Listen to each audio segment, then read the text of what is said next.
জয় বজরঙ্গবলী বলে আজকে দিনটা শুরু করলাম। খালি পেটে খেয়ে নিলাম জল, শুরু করে দিলাম হাঁটা। তারপর আস্তে আস্তে করে নিলাম জাম্পিং জ্যাক্স, স্কোয়াট, নি touch, standing bicycle crunches, side arm exercise, skipping করে নিলাম 10 মিনিট ধরে। প্রাণায়াম করে জল খেয়ে বাড়ি চলে আসলাম।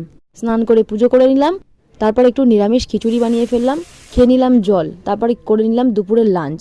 1-1.5 ঘন্টা পরে খেয়ে নিলাম ফল। তারপর সন্ধ্যের ওয়ার্কআউট শুরু করে দিলাম। করে নিলাম heel touch, plank, leg raise, আরো 2-1টা এক্সারসাইজ এই পরপর করে নিলাম। একটা বার্থডে বাড়ি ইনভিটেশন ছিল, রেডি হয়ে বেরিয়ে পড়লাম। ওখানে গিয়ে খেলাম 1 কাপ চিনি ছাড়া ব্ল্যাক কফি। তারপর পুচকুকে গিফট দিয়ে বাড়ি চলে আসলাম। রাতের খাবারে ছিল ঘুগনি আর রুটি। তারপর বেদ পাঠ করে আজকে দিনটা শেষ করলাম। আজকের বেদ পাঠ করে জানলাম আগেকার মুনি ঋষিরা 1000 বছর জীবিত থাকতেন। তাই মানব জীবন কত বছর জীবিত থাকবেন তার জন্য মুনি ঋষিরা মানবগণকে দেবতা ইন্দ্রের কাছে নিয়ে গেলেন এবং দেবতা ইন্দ্র বরদান দিলেন মানব জীবন 100 বছর জীবিত থাকবেন। এই হলো আজকে সেলফি।